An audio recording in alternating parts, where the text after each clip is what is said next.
What's up, everybody? This is your boy Legacy coming back to finally bring my first commentary on Ghost.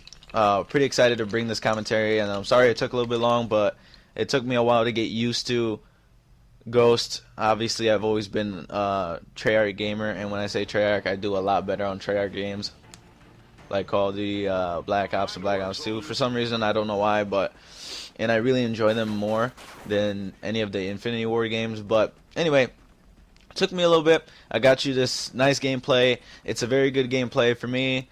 Like I said, I'm still haven't mastered this game. I still haven't mastered the weapons and everything. I'm just still getting used to it. But before I start, I want to show you guys this quick three-piece. Ridiculous first clip I've ever got in Ghost, and I don't know, it just came out of nowhere. 1, 2, and then 3 right there, three-piece. So, you know, I was pretty excited. I was yelling. I was playing with Solar. I was like, oh my god, I just got a three-piece with a sniper rifle. Oh, like, that's never happened to me before.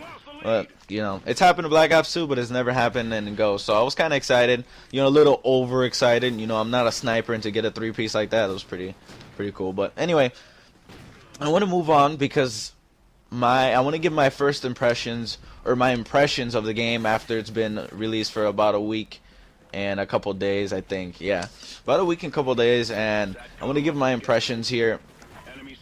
One thing I do like is the fuel orders. I think they give a new element to the game, you know, new excitement. So that teabag humiliation, when I found out that that's what it meant, I was just laughing because I guess they're promoting teabagging, but it's just something funny.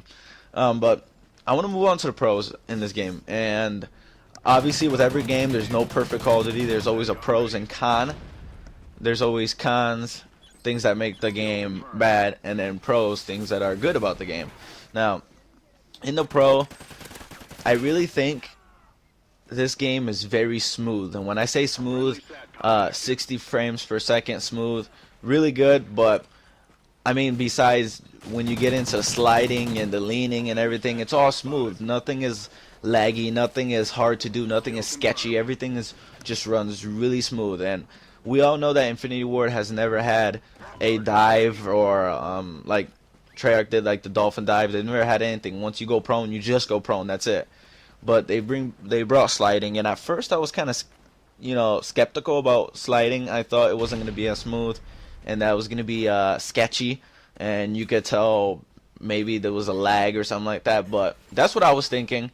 But when I got the game, obviously I realized that sliding was amazing. I love sliding for the fact that you can slide and shoot. Dolphin dive, you can't shoot in dolphin dive, but I really like sliding, and it's very smooth. You can go slide into prone or slide into stand back up really easy and everything. And I use the lean feature here, and I really like the lean feature. I think it really does make a difference. Instead of sticking your body all the way out, you stick a little part of your body. I mean, they could still shoot you, but at least you're not straight out in the open. So I mean, the lean feature is great. I thought it was going to be, like I said, it's skeptical again. You know, the lean feature's never been done in any Call of Duty. Is only for PC, so none console, so we're not used to it. But when the lean feature came in, you know, I liked using it, and I still like using it. I like peeking around corners and stuff, sticking my whole body out. So those are really good. In fact, I enjoy those a lot in Ghost. I use both of them pretty much every gameplay I play. So next, I want to move on to the graphics. Now, graphics are very sharp. When I say very sharp, I mean, like, you could tell it's different from Black Ops 2. It's definitely better graphics. I admit, you know, I love Black Ops 2 and everything, but this has better graphics. But what I noticed is it wasn't as big as everybody was making it seem. I mean, they built the hype and everything. Don't get me wrong, these graphics are really nice, you know, but sometimes it's hard to see the soldiers in like grass or in a background, and you know, it's hard for that. Sometimes I can't notice, like in that background, if I didn't use the scope, I probably couldn't have seen that guy because he was against a darker wall, so I probably wouldn't have seen him. But besides that, the graphics are really good. I really do enjoy having the new excuse me, I'm kind of sick, but the new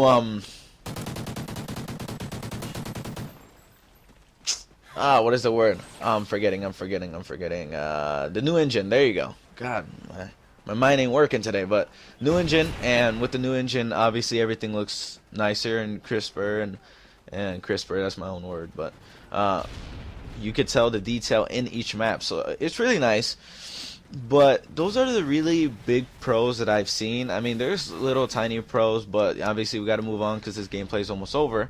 But I want to move on to the cons. Now, in the cons, I remember when they first did the multiplayer release, freaking Infinity Ward said that they were gonna support the competitive scene. Now, obviously, you guys know Shadow Unit has a pro team, and one thing that really surprised me, and I'm on it, you know, I love playing competitive, but one thing that really surprised me was when the game was released, there was no comp playlist. Now that shocked me because they said they were gonna support MLG, and they talked to MLG and everything, and they partnered with them to, you know, do the championship this year and tournaments and stuff, and they promised that to the whole competitive community. And when the game was released, no competitive playlist. But not only that, one thing that also sends this overboard was there was no competitive settings. Like in Black Ops 2, MLG was able to switch up the settings and manipulate the game to be, you know, fun to watch and competitive, and change respawn time and stuff. That's what I mean by manipulating the game. But which made it more competitive, made it fun to watch. I enjoyed watching every event. I enjoyed watching scrims against pro teams, you know, because the game modes were fun. They were competitive, and I thought they were balanced. Hardpoint, capture flag, and search and destroy, I thought they were really balanced. I loved the settings for every single one of them. I enjoyed, you know, doing league play. League play was one of my favorite things, and scrimming, which was also fun. But no comp settings or playlist really was a turn down for me. I kind of got upset about that. Not only that, huge maps. Now, these maps are like battlefield maps. I mean, Call of Duty has always been known for their balanced maps. They're a little bit smaller, but this map would probably be considered a small battlefield map, and I just didn't enjoy it. I did not enjoy that they have huge maps and it's hard to run around and stuff, and that really bugs me.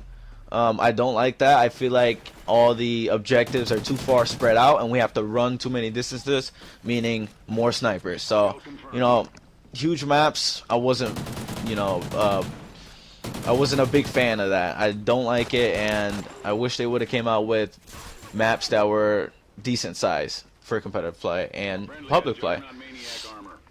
Especially since there's no 9v9 or ground war in here, so, you know, big maps don't make sense. But anyway, the last one I want to move on because I know this gameplay is finishing is lack of attachments. Now, when I noticed that we were creating class and everything, there's only about 10 or 11 attachments that you could put on a gun.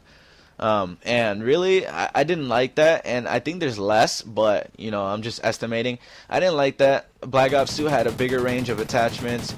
You can really customize class to your point, you know, and everything. I didn't like that the last assault rifle has a laser sight, and a laser sight is not an attachment in the game.